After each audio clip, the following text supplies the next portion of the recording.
नमस्कार, welcome to Red Road podcast. आज बहुत ही खास इंसान है हमारे पास, आप जिनके नाम उड़ीसा भर में काफ़ी मशहूर है और वो टूरिज्म मैन के नाम से जाना जाते हैं। इनके किस्से काफ़ी है।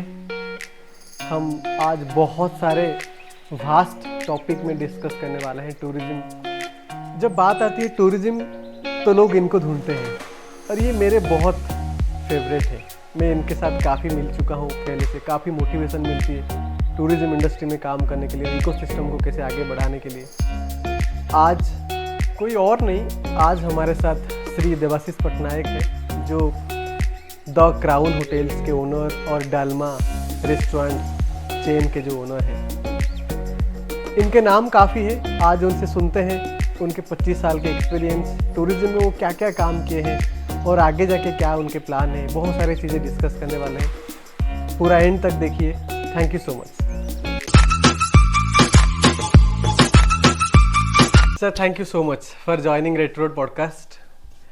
ये मेरे लिए बहुत बड़ी बात है। आपके साथ बात करना काफ़ी बहुत कम टाइम मिलता है आपका अवेलेबिलिटी के हिसाब से। मुझे बहुत कम इंटरेक्शन हुआ है हमारा, आई थिंक। और आज जो हम बात कर रहे हैं इस बारे में, आई थिंक ये इंटायर इंडस्ट्री को बहुत बड़ा मैसेज जाएगा। और मेरा टीम भी बहुत दिन से कोशिश कर रहे थे आपके साथ कब हम बात करें। ये हमारा ये जो होता है ना, हम लोग जब पॉडकास्ट का प्लान कर रहे हैं, हम किसके साथ बात करें, कौन कौन से सर को हम बात करें, कौन कौन से सर को हम इन्वाइट करें। आई थिंक हम आपके नाम को वो लिस्ट पे पहले रखे थे। आपको याद होगा जब हम शुरुआत कर रहे थे, मैंने पहले आपको कॉल करके बोला, सर ये हम शुरुआत कर रहे हैं। So sir, thank you so much, I am so happy. आज हम बहुत सारे टॉपिक पे डिस्कस करने वाले हैं। Thank you so much sir. कैसे हैं आप? बढ़िया बढ़िया। And I have been looking मारी, मतलब कब से, जब से तुमने इसके बारे में बोला है मुझे जी सर कि सर ये पॉडकास्ट करना है, तब से मैं कोशिश में वेट कर रहा था कि कब वो दिन आएगा जब तुम करोगे। सर ये बहुत बड़ी बात है। Thank you so much sir. आज बहुत बड़े बड़े सवाल है, जितने बड़े आप हैं उतने बड़े सवाल हैं। सवाल बड़े हो सकते हैं, जवाब लेकिन छोटे होंगे, चिंता मत करो। ठीक है सर।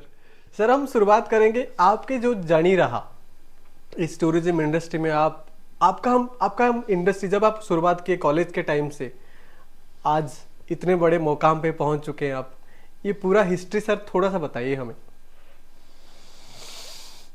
वो तो बहुत लंबा है, लेकिन फिर भी कॉलेज के दिन से यही मन में था कि नौकरी नहीं करेंगे, बिजनेस करेंगे। मेरा जो बैकग्राउंड है, मैं मिडिल क्लास बैकग्राउंड है, और पेरेंट जो हैं दोनों गवर्नमेंट सर्विस में थे, तो इतना कुछ मतलब पैसा नहीं था हमारे पास कि बड़ा इन्वेस्टमेंट कर सके जी। वो तो रियलिटी था, वो तो ग्राउंड रियलिटी था। लेकिन सपना देखने के लिए तो कोई मना नहीं था जी। तो सपने में ये था कि हम बिजनेस तो करेंगे जी। एक होटल बनाएंगे। ये पढ़ाई दिन से आपका? पढ़ाई दिन से, हाँ, करीबन पढ़ाई जब ख़त्म होते जा रहा था, मेरे दोस्त लोग जो थे वो ज़्यादातर कोई कॉम्पिटिटिव के लिए प्रिपेयर कर रहा था, कोई नौकरी के लिए प्रिपेयर कर रहा था, कोई कुछ के लिए प्रिपेयर कर रहा था। लेकिन मेरे फ्रेंड सर्कल में सारे जानते थे कि ये नौकरी के लिए नहीं जा रहा है जी, ये बिजनेस करेगा। This is pre decided. Okay. लेकिन मैंने जानबूझ के पढ़ाई ख़त्म किया, ग्रेजुएशन की, फिर पोस्ट ग्रेजुएशन किया, जी सर। फिर ये भी किया, लॉ का भी कंप्लीट किया। सर ये कौन सा साल की बात कर रहे हैं? मैं ग्रेजुएशन कंप्लीट किया 1980 में। 82 में पोस्ट ग्रेजुएशन कंप्लीट हुआ। 83 में, उस टाइम थोड़ा लंबा चलता था जी। 83 में लॉ भी ख़त्म हो गया। फिर लॉ ख़त्म होने के बाद 84 से मैं बिजनेस शुरू किया। और 84 में ही मैं अप्लाई किया जमीन के लिए फॉर ए होटल। ओके। तो वो बैकग्राउंड में जानबूझ के कह रहा हूँ क्योंकि सपना और में रियलिटी जो है अलग थी पूरा। वो को कहीं पे तो मिलना है आगे चल राइट के। राइट। तो इट वाज 84 में 85 में जमीन अलॉटमेंट हो गई। उस टाइम में क्या हुआ था, उड़ीसा में एक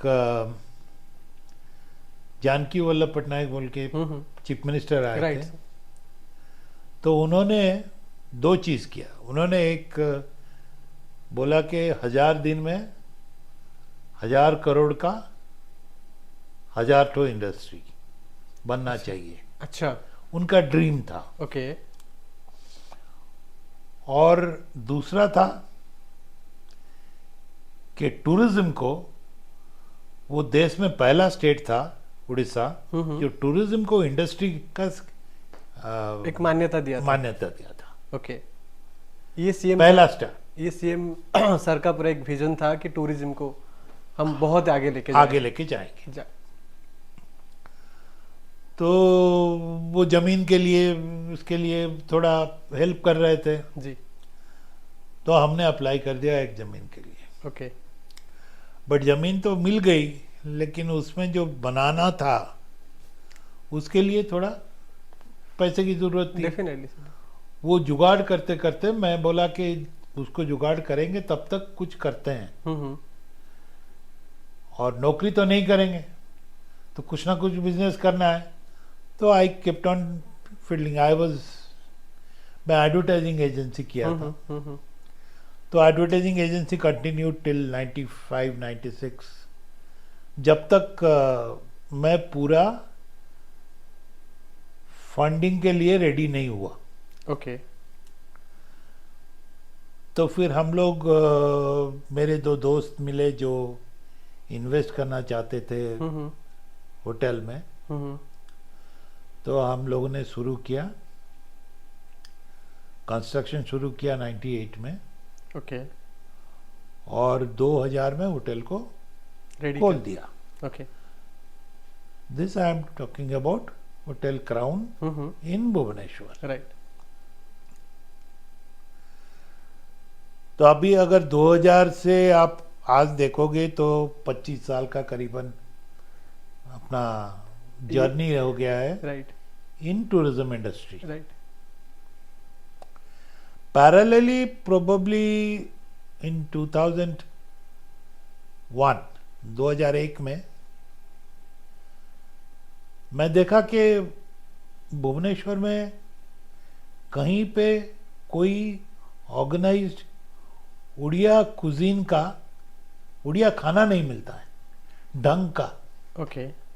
थोड़ा सा ढंग का कहाँ पे खाना नहीं मिल रहा। हाँ, झोपड़पट्टी में मिलता है जहाँ पे वो खाना बनता है, राइट। बिकता भी है। लेकिन जैसे आप चले जाते हो तो एक वेजिटेरियन रेस्टोरेंट होता है, कहीं साउथ इंडियन रेस्टोरेंट होता है, लेकिन उड़िया रेस्टोरेंट कोई नहीं था। उड़ीसा में उड़िया का रेस्टोरेंट नहीं था। कहीं पे तो नहीं था, उड़ीसा में क्या अच्छा। कहीं पे कोई उड़िया ऑर्गेनाइज्ड रेस्टोरेंट नहीं था। ओके। तो मैं सोचा कि इसकी एक शुरुआत हो जाए। ओके। तो हमने वो 2-4 एक जगह देखा, फिर एक स्पेस मिला तो हमने एक उड़िया रेस्टोरेंट एक्सक्लूसिव जो उड़िया कुजीन सर्व करेगा, राइट। उड़िया खाना सिर्फ और सिर्फ उड़िया खाना सर्व करेगा, राइट। वैसा एक रेस्टोरेंट खुला। उसका नाम दिया था डालमा। तो वो पहले तो लोग पूछ रहे थे कि ये खाना तो घर में मिलता है, वो बाहर कौन क्यों जाएगा खाना खाने के लिए, ये तो घर में पकता है। राइट। मैं बोला ठीक है, आपके घर में पकता है आप मत आओ, लेकिन जिनके घर में नहीं पकता है वो तो आएंगे। राइट। दूसरी बात है, जिसका घर में खाना नहीं बन रहा है हाँ हाँ। वो क्या करेगा, वो कहाँ खाएगा? अगर साउथ इंडियन होटल में जाके वहाँ उस टाइम में 20-25 तो साउथ इंडियन होटल हुआ करते थे भुवनेश्वर में। टोटल भुवनेश्वर में। हाँ, और उसमें भी लोग आते थे लंच टाइम में, खाना खाते थे, थाली खाते थे। तो मैं बोला वो अगर साउथ इंडियन थाली खा रहे हैं तो उड़िया थाली क्यों नहीं खाएंगे? राइट। तो एक्सपेरिमेंट हुआ, नाम थोड़ा हटके दिया। लोग बोले थे क्या यार ये डालमा वाला नाम दे दिया। मैं बोला चलो चलते हैं, देखते हैं। राइट। और ये एक ज्यादातर एक एक्सपेरिमेंट था। ओके। आप मतलब इसमें कोई एक्सपीरियंस नहीं थी ना, फूड में थी ना, आपका कुछ भी नहीं थी, बट आप शुरुआत करना चाहते थे कुछ सेक्ट ओडिया कुछ में इंटरेस्ट, मतलब एक्सपीरियंस नहीं था। 2 कुक लाया मैं, उड़िया कुक मांग, घूमता फिरा मार्केट में, हर टाइप का कुक मिल गया। जी जी जी। चाइनीज कुक मिलता था, ये तंदूर कुक मिलते थे, इंडियन कुक मिलते थे, लेकिन साउथ इंडियन कुक भी मिलते थे, लेकिन उड़िया कुक कोई नहीं मिला। सो 2 बंदे को लाके उसको ट्रेनिंग किया, बोला कि तुम्हारा घर में जाओ, अपने मम्मी से पूछो, वाइफ से पूछो क्या क्या खाना बन रहा है, उसके हिसाब से खाना बनाओ। ओके। और एक ओल्ड टाउन में, जो पुराना भुवनेश्वर है, वहाँ से एक बंदा मिला, वो थोड़ा बहुत उड़िया खाना जानता था। ये दोनों को लेके हम लोग शुरू किए डालमा। फिर डालमा बढ़ता गया। पहले पहले तो कोई नहीं आता था, लेकिन स्लोली लोग पसंद करना शुरू किए कि ये ढंग का खाना मिल रहा है, तो इसलिए बढ़ता गया। और हम भी चाहते थे कि इसका मतलब उड़िया खाना जो इतना बढ़िया है जी, हमको मालूम है बढ़िया है, लेकिन बाहर लोगों को मालूम नहीं है बढ़िया Definitely. है, बल्कि बहुत ज़्यादातर बहुत सारे वेराइटीज भी है actually. वैरायटीज बहुत है, मसाला कम है, तेल कम है, और इतना सारा सब्जी है। जी। जितना आप वेजिटेरियन खोजोगे वो सारा मिल जाएगा, जितना नॉनवेज खोजोगे सारा मिल जाएगा। राइट। हमारा स्टेट एक स्टेट है जिसमें हम लोग बहुत नॉनवेज भी खाते हैं, बहुत वेजिटेरियन भी खाते हैं, मतलब साथ में। राइट। ये नहीं कि अलग अलग है, वेजिटेरियन है तो वेजिटेरियन खाएंगे, ऐसा नहीं है। हम लोग अगर खाते हैं 4-5 चीज खाते हैं, उसमें से 1-2 नॉनवेज रहेगा, वेजिटेरियन भी हमको चाहिए। हाँ। So that is how it went ahead. Right. That is the journey. 25 साल से वही चल रहा है। लोगों को खाना खिला रहे हैं, उनको होटल में रख रहे हैं, राइट। और थोड़ा बहुत उनका सर्विस दे रहे हैं, तो लोग भी खुश हैं, हम भी खुश हैं। सर ये तो आपका बड़ापन बोल रहे हैं, ऐसे ऐसे ऐसे आराम से आप बोल दिए, पर ये 25 साल की जर्नी मेरे को, हम 2-3 साल, मैंने क्या जितने होटेलियर से बात किया है, 2-3 साल सरवाइव करना इस इंडस्ट्री पे। 2 साल सर मैंने बात किया था, ऐसे पूरी के एक होटेलियर थे, 2 साल सरवाइव करना और 25 साल से एक ब्रांड को एस्टेब्लिश करते आना। आज आप क्राउन का बात करिए, आज आप डालमा का बात करिए, दोनों बहुत ही फेमस है। उड़ीसा में नहीं है, मैंने बैंगलोर पे भी नाम सुना है, मैंने और कहीं कोलकाता में भी सर आपकी एक डालमा की एक रेस्टोरेंट है। सो काफ़ी जगह पे आप फेमस है, इसको मेंटेन करते गए आप। सर मुझे यहाँ पे और एक क्वेश्चन था, आप ये आज काफ़ी यहाँ पे और एक चीज़ें आती है कि अभी आप काफ़ी सारे यंग एंटरप्रेन्योर्स को गाइड करते हैं, मेंटरशिप करते हैं, फंड करते हैं एज ए एंजल इन्वेस्टर। जब आपकी कॉलेज शुरुआत हुई, जो 5-6 साल की पढ़ाई थी, आप उसको ख़त्म जैसे ही हुआ, आप एक एंटरप्रेन्योरशिप का जर्नी में आए, क्योंकि उस टाइम पे कोई एंटरप्रेन्योरशिप का कोई नाम नहीं थी, बट वो थी ही वही है एक्चुअली। आप रिस्क लेते थे, फिनेंस नहीं होते हुए भी रिस्क लेते थे कि मेरे को एक ज़मीन चाहिए। वहाँ पे वो विजन रखना कि खुद का, क्योंकि सर मैं सोच रहा हूँ जितने मेरे पेरेंट्स अपब्रिंगिंग जो हुआ है हमारा, अगर अपना ये टेबल है तो इस टेबल पे हम जो करेंगे, अगर ये टेबल नहीं है हमारा तो हम कुछ सोच नहीं सकते उसके आगे। आपके पास ज़मीन नहीं थी, आपके पास ये आइडिया आई कि हमको ज़मीन लेनी है ऑन ए लीज, उसके ऊपर एक होटल बनानी है, वो फिर फंड भी आप उसको कलेक्ट किए, खुद रेवेन्यू जनरेट किए और एक कोई काम करके, सर ये आइडिया कुछ हजम नहीं हो रहा है। मतलब आपकी कितनी उम्र होगी आप ये सब सोच रहे थे जब? देखिए, जब मैं बिजनेस का सोच रहा था तब मुझे 20-22 साल हुए होंगे उम्र। ओके। और रही बात फंड्स की या जो आजकल की स्टार्टअप की ये बात हो रही है, हम्म। मजे की बात तो ये है, व्हाट इज स्टार्टअप? स्टार्टअप है क्या? स्टार्टअप और एंटरप्राइज में फर्क क्या है? से ऑल दी एंटरप्राइज, ना, सारे स्टार्टअप एंटरप्राइज हैं, राइट सर। लेकिन सारे एंटरप्राइज स्टार्टअप नहीं है। नो, एक थोड़ा सा फैसिनेटेड वर्ड है और एक इनोवेटिव वर्ड है। नहीं, मैं बोलूँगा कि जो डिफरेंस है वो डिफरेंस है दो चीज़ का। जी। एक है कि स्टार्टअप एक चीज़ है जो जिसमें इनोवेशन है, राइट नयापन है, राइट। या नया कुछ बना रहा है। और दूसरी बात है कि इसको स्केलेबल कर सकते हो। राइट इसको 2 से 4 कर सकते हो, 4 से 8 कर सकते हो, 8 से 16 कर सकते हो। राइट। तो in the true sense of it, आप अगर डालमा को देखोगे, डालमा तो शुरुआती स्टार्टअप है। हाँ, जबकि वही वर्ड नहीं थी तब उस टाइम पे। या तो डालमा इज ए स्टार्टअप, क्यों मैं बोल रहा हूं? जी। क्योंकि उसमें नोवेल्टी थी, उसके Innovation। स्केलेबिलिटी थी, राइट उसमें इनोवेशन था। राइट। ये 3 चीज जो है वो स्टार्टअप की बेसिक रिक्वायरमेंट है। Right right right. तो अगर आप 25 साल पहले की मतलब जमाने में चले जाओगे और उसमें स्टार्टअप को ले लोगे तो देखोगे कि ये जो डालमा है ये स्टार्टअप ही है, उसी दिन से वही काम करते आई है। करता आ रहा है और 25 साल से चल रहा है। राइट। और रही बात होटल की, hotel has been an industry, तो उसको उसके लिए कड़ी मेहनत और लगन की ज़रूरत है। और इसके साथ और एक चीज़ की ज़रूरत है, वो है पैशन। Right sir. आपको नया चीज़ करना है, हर रोज नया चीज़ करना है, ताकि आप अपने कंपटीशन से ऊपर रहो। डेफिनेटली। एक दूसरा है कि आपको, आज के ज़माने में इतना सोशल मीडिया आ गया है, उस टाइम तो सोशल मीडिया नहीं था। नहीं। तो आपको हर एक बंदा जो आपके होटल के अंदर आ रहा है, रेस्टोरेंट के अंदर आ रहा है, बार के अंदर आ रहा है, जो भी आ रहा है, उसको इतना सेटिस्फाइड करके भेजो जी। कि वो तो दोबारा आएगा ही आएगा।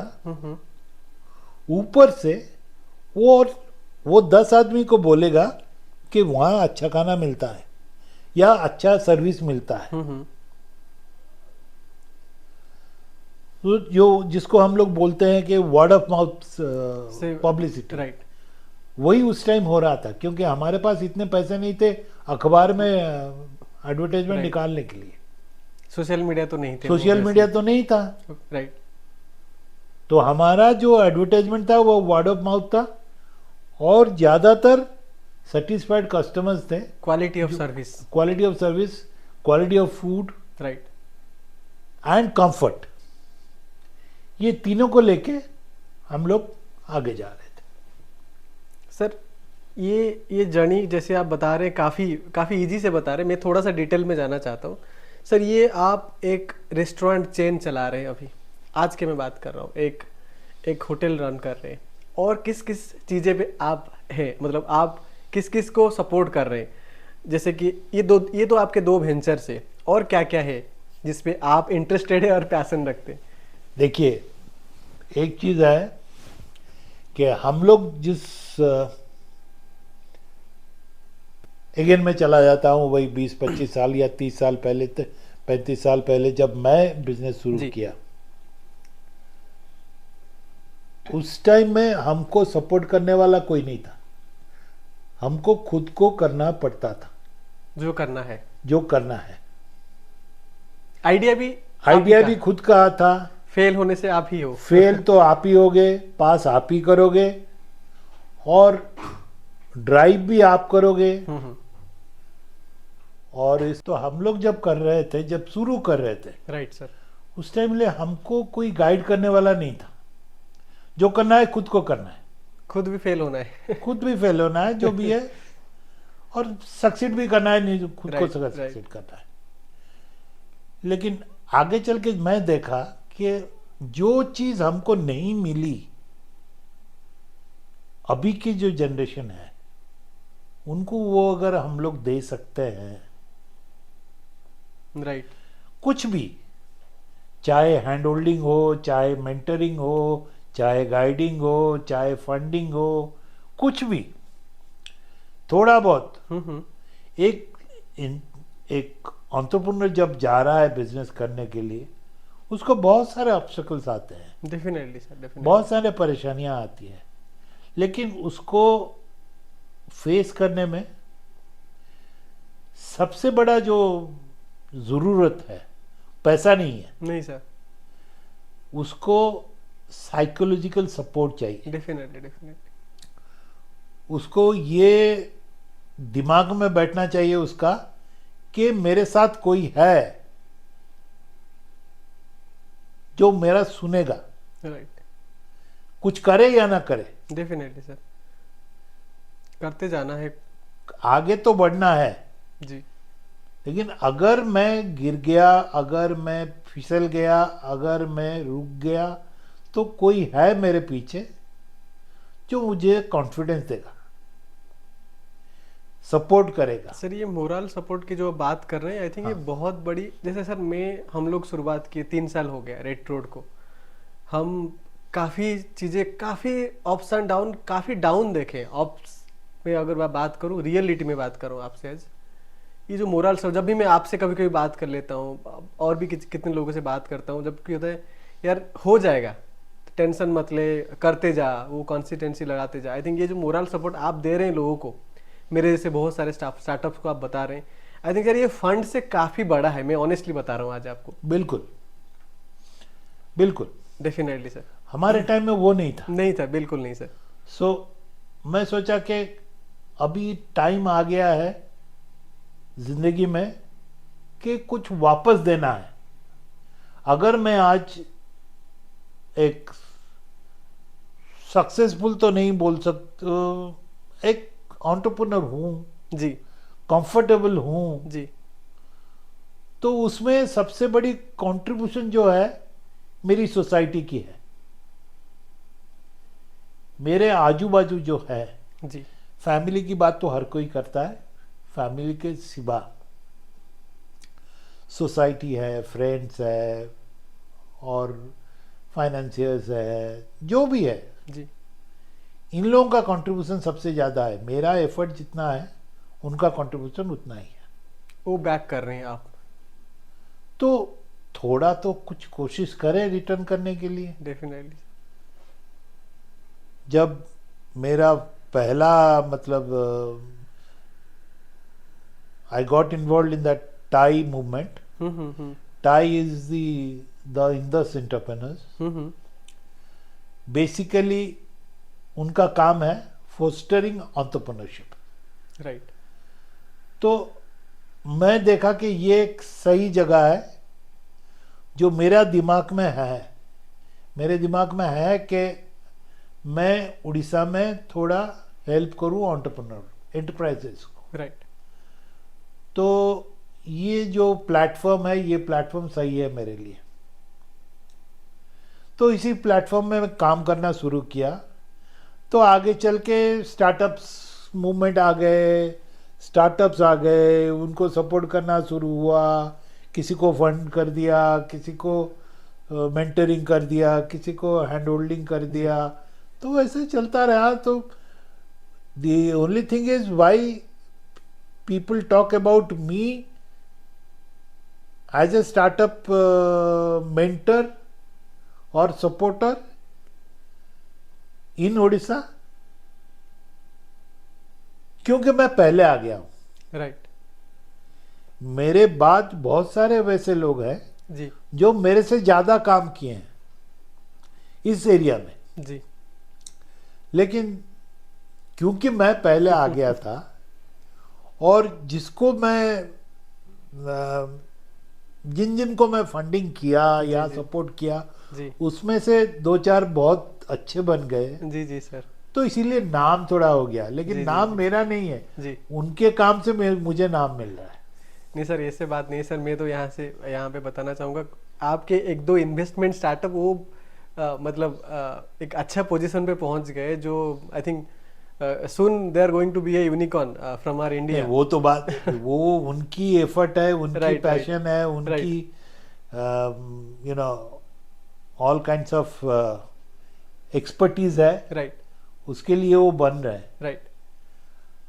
हाँ, शुरुआती हेल्प थोड़ा बहुत हमने किया था। सर ये थोड़ा बहुत आपके हिसाब से। नहीं, उनके हिसाब से भी नहीं, आई एम जी not saying that they are, उनकी ज़रूरत नहीं थी, हमने जी कर जी जी दिया, जी वो बात नहीं है, लेकिन हाँ हमने किया है। लेकिन अगर आप ऐसे देखोगे तो 10 को किया है, उसमें से 2 सक्सेसफुल हुए हैं या 3 सक्सेसफुल हुए हैं, राइट राइट। तो अनसक्सेसफुल भी होते हैं। हम्म। तो जो सक्सेसफुल होता है उसका श्रेय आपको आता है, जी वही हाल है। जी। सर मैं आपको थैंक यू बोलना चाहूँगा, क्योंकि सर ये मेंटरशिप गवर्नमेंट थोड़ी बहुत सपोर्ट करती है फंड की आज की जनरेशन, मतलब अभी तो 2016 से शुरुआत हुआ एक इंस्टीट्यूशन जो स्टार्टअप के लिए, बट आप जिस दिनों में सपोर्ट कर रहे थे, जैसे कि मैं एक सपोर्टी स्टार्टअप हूँ, मतलब कोई ऐसे कोई लीगल कुछ है नहीं, मतलब मैं आज ओपन बात कर रहा हूँ, बट आपके साथ थोड़ा बहुत जो सपोर्ट मिलती है कि हाँ ये है, जैसे कि हम टेक एंड टूरिज्म किए, आपका जो सपोर्ट रहा वहाँ पे, आपको मैं तहे दिल से थैंक यू बोलना चाहूँगा सर। आई थिंक आप ऐसे स्टार्टअप को सपोर्ट करते रहिए। आपको जो सपोर्ट नहीं मिली थी जब आप शुरुआत कर रहे थे, आज वो आप सोसाइटी के लिए कर रहे हैं, बहुत सारे यंग एंटरप्रेन्योर्स के लिए कर रहे हैं। आई थिंक सर ये कहीं ना कहीं एक बहुत बड़ी जो रियल ह्यूमन बीइंग है, give it to back to the society, ये आप कर रहे हैं। बहुत लोग खुश होंगे इस बारे में सुन के। वो तो सही है, लेकिन हमारे टाइम में नहीं था बोल के कहना सही नहीं होगा, जी क्योंकि उस टाइम में एंटरप्रेन्योर भी कितने थे, जी। एंटरप्रेन्योर भी बहुत कम थे। एंटरप्रेन्योर से वो वर्ड आई थिंक उस टाइम पे वो उतना शुरू हुआ बोलो, राइट। ये जो 1000 दिन में 1000 एंटरप्राइज, इन 1000 करोड़ का 1000 enterprise, right. That gave a momentum to Odisha Odisha industrialisation right. And entrepreneurship. वो आई थिंक रियल तब से शुरुआत हो गई थी ऑलमोस्ट ओके। ऑलमोस्ट आज के डेट में अगर आप 100 सक्सेसफुल एंटरप्रेन्योर उस जमाने के निकालोगे, तो उसमें से 80% जो है वो 80 और 85 के अंदर अपना बिजनेस शुरू किए होंगे। राइट। आप जब शुरुआत किए थे उस टाइम। हम जब शुरुआत किए थे, जो जेबी पटनायक की बात मैं कर रहा हूँ, राइट, उसी टाइम का बात कर रहा राइट। हूँ। बट आगे चल के बहुत कुछ बदल गया, उसके साथ हमको भी बदलना पड़ा, राइट। वो दूसरी बात है। क्योंकि सर अभी हम काफ़ी सारे कॉम्पिटिटर तो हम नहीं देखते ज़्यादा, हम देखते हैं क्वालिटी ऑफ मैन पावर की काफ़ी डिमांड रहे, अभी की बात कर रहे हैं। आप उस टाइम पे कैसे उसको सॉल्व किए कि राइट लोग मेरे लिए, मैं जो होटल बना रहा हूँ ये बंदा मेरे को ये चीज़ें करके देगा, ये क्वालिटी एश्योर करेगा, ये हाउसकीपिंग में प्रॉपरली हैंडल करेंगे। मेरे को थोड़ा अभी जाना है क्राउन के पास। क्राउन में आप ये जो जर्नी, जैसे आप जितने आप फ्लो में बता रहे हैं, मुझे थोड़ा सा डिटेल्स में जाना है, क्योंकि जितने भी हमारे ऑडियंस है, जितने भी होटलियर देख रहे हैं, उनको थोड़ा सा आप डीप ड्राइव जाके बताइए कि आपका डे टू डे लाइफ में क्या क्या हर्डल्स थी, मैन पावर से लेके, ऑपरेशन से लेके, रूम गेस्ट आया है रूम क्लीन है क्या, उस जितने भी सारा चीज़ें हैं जो आप 25 साल में, आप एक बार बताइए, शॉर्ट्स में बताइए आप कैसे उसको सॉर्ट आउट किए।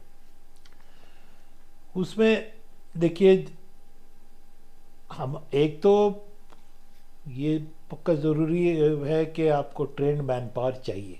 जी। जो ट्रेंड मैन पावर इस हमारे टाइम में, मतलब 2001 में जी। उड़ीसा में उतना नहीं था। प्रोफेशनल्स नहीं थे आप बता रहे हैं? प्रोफेशनल्स बिल्कुल नहीं थे, और जो भी प्रोफेशनल थे वो होटल्स में काम करना नहीं चाहते थे। हम्म। अगर होटल्स में भी काम करना चाहते हैं तो उड़ीसा के होटल में काम करना नहीं चाहते थे, अच्छा। वो जाके बाहर काम करना चाहते हैं।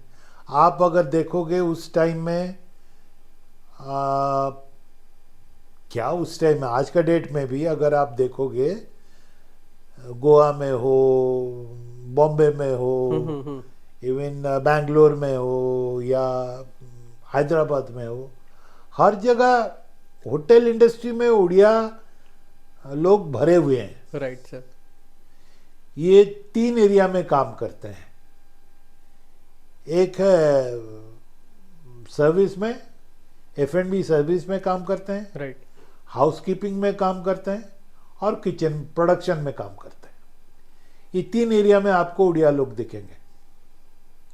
फ्रंट ऑफिस में हार्डली आप उड़िया लोग देखोगे, क्योंकि ये डरते हैं, अभी भी डरते हैं अंग्रेजी बोलने के लिए। अच्छा। क्योंकि हमारा स्कूलिंग जो है उसमें अंग्रेजी को इतना इम्पोर्टेंस दिया नहीं गया है। इंग्लिश स्पीकिंग होना जरूरी है फ्रंट ऑफिस के लिए, इसीलिए वो डरते हैं।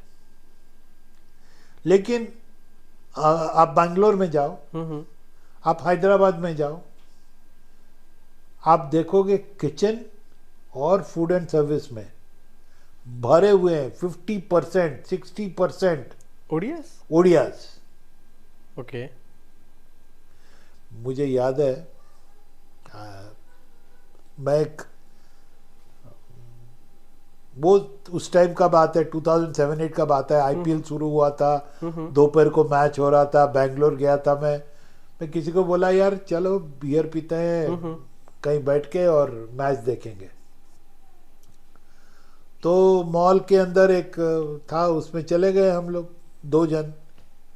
तो बैठ के वो मैच देख रहे हैं, बियर पी रहे हैं, तो उतने में वो बात भी कर रहे हैं, उड़िया है, बात कर रहे हैं। तो वो जो बारमैन था वो आके पूछा मुझे कि सर आप कहाँ के हो, उड़ीसा के हो? मैं बोला हाँ बिल्कुल उड़ीसा के। मैं बोला तू उड़ीसा के है क्या? हाँ सर मैं उड़ीसा का हूँ। अरे बढ़िया, तुम उड़ीसा के कितने आदमी हैं? ना सर मैं तो यहाँ अकेला हूँ उड़ीसा में, लेकिन साथ वाला जो रेस्टोरेंट है वहाँ से किचन से लेके मैनेजर तक सब उड़िया हैं। अच्छा। तो this is the kind of population of Odia people in tourism industry, hospitality industry, But in other across the state, across the country, but not in our state. लेकिन हमारे स्टेट में नहीं है। क्यों? क्योंकि घर में जाके क्या बोलेगा कि खाना पका रहा हूं, उसको सर मारा है। टॉयलेट साफ कर रहा हूं, उसको सर मारा है। वेटर हूं, उसको शर्म आ रहा है। उस टाइम की बात कर रहा हूं। अभी तो बदल गया है दुनिया। अभी 20-25 साल में there has been a lot of change. Right. But उस टाइम में आदमी मिलना जो काम करेंगे बहुत डिफिकल्ट था। आप खुद किए होंगे कुछ ना कुछ काम होटल्स में, ये कभी कभी? देखिए, एक टाइम था, मेरा जीएम रिजाइन कर दिया था, निकल चला गया था। मेरा फ्रंट ऑफिस मैनेजर चला गया था, मेरा शेफ चला गया था जी, F&B मैनेजर भी चला गया था। This is 2001-2।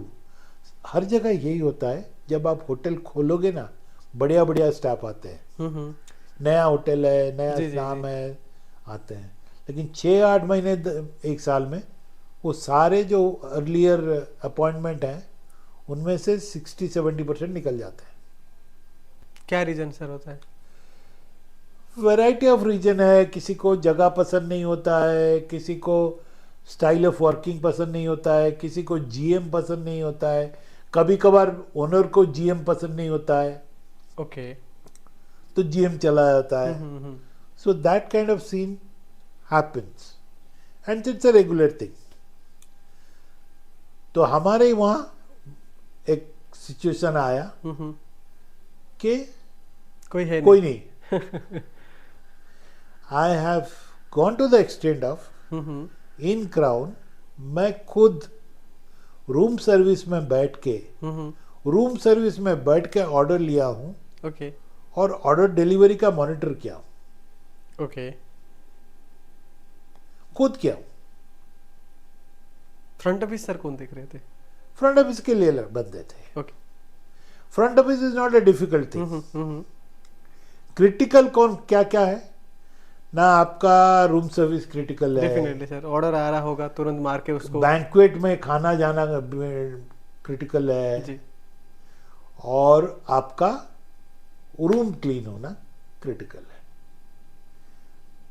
आप रूम अलर्ट कर दिए गेस्ट को. गलती से हाउसकीपिंग बोल दिया कि गेस्ट रूम क्लीन है. गेस्ट जब चेक करता है, जाके चेक इन करता है तो गंदा रूम है. उसका फर्स्ट एक्सपीरियंस नेगेटिव हो जाता है. डेफिनेटली. एंट्री करते ही वो उसको समझाते समझाते 2 दिन लग जाएंगे. फिर आप उसको अच्छा रूम दो, फिर आप उसको कॉम्पेंसेट करो, वो ब्रेकफास्ट फ्री दो, डिनर फ्री दो, ये करो वो करो, जाके रिक्वेस्ट करो, सॉरी बोलो. ये सब करते करते 2 दिन निकल जाता है. लेकिन उसका नेगेटिव जो इम्प्रेशन है वो कन्वर्ट करने के लिए टाइम लगता है. फिर वो जाके दोबारा नहीं आता है. सब कुछ मिलने के बाद भी. सब कुछ मिलने के बाद अगर आप सही तरीके से उसको हैंडल ना करो तो वो दोबारा नहीं आता है. 5 लोगों को मना भी करेगा. 5 लोगों को मना करेगा कि यार क्या होटल है यार, मैं अंदर घुस रहा हूँ नए रूम में, रूम क्लीन नहीं है. ये सर ये सारे होटल्स का दिल्ली हडल्स होते हैं ये. बिल्कुल बिल्कुल. और दूसरे टाइप के गेस्ट भी है. कुछ गेस्ट ऐसे भी हैं जिनको सारा चीज दो तुम, वो बोलेंगे कि नहीं है, नहीं दिया है. मान लो ये सब मतलब I am telling you from my personal experience and true fact. Right right. एक कपल यूएस से आए थे. उन्होंने बोला कि आपके बाथरूम में तो टॉयलेटरीज नहीं दे रहे. मैं बोला टॉयलेटरीज नहीं दे रहे. वो लंबा दिन ठहरे थे. बोला नहीं दे रहे हैं लेकिन रेगुलरली नहीं दे रहे हैं. बोला ठीक है चेक कर लेंगे. हाउसकीपिंग मैनेजर को बुलाया. उस टाइम GM नहीं था.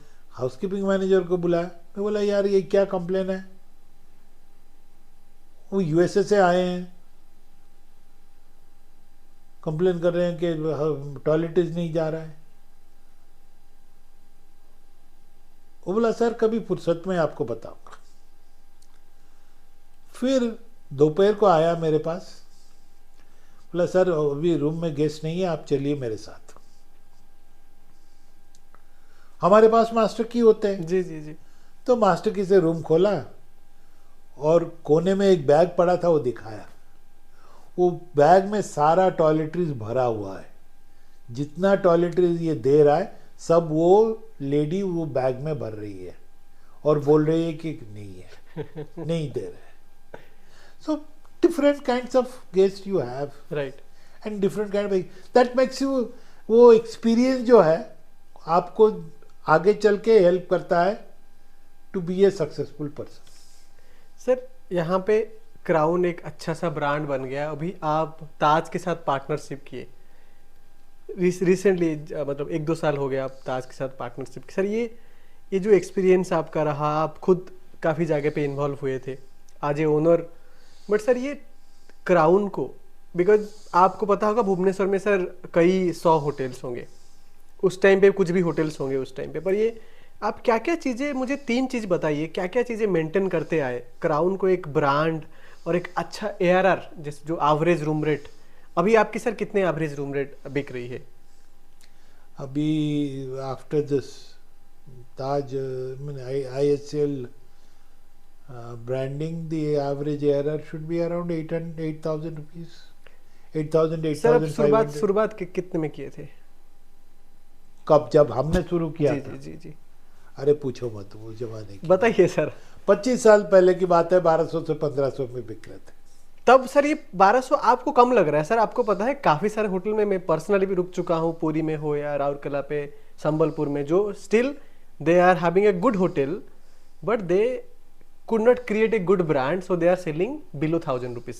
This is reality, ground reality of our Odisha market. हमारे टाइम में जी गेस्ट आता था जी, उसमें तो उस टाइम में तो वो नहीं था, मेक माई ट्रिप नहीं था, No, no, वो no, नहीं right, था, right. booking.com नहीं था। Right.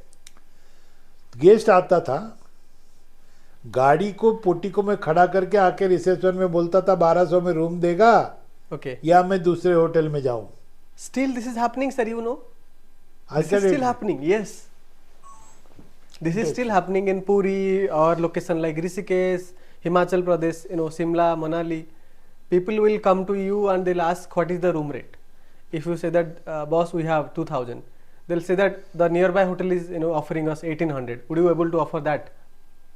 If you say no, they'll straight away go to that hotel or they'll find something else into their, you know, budget or something that.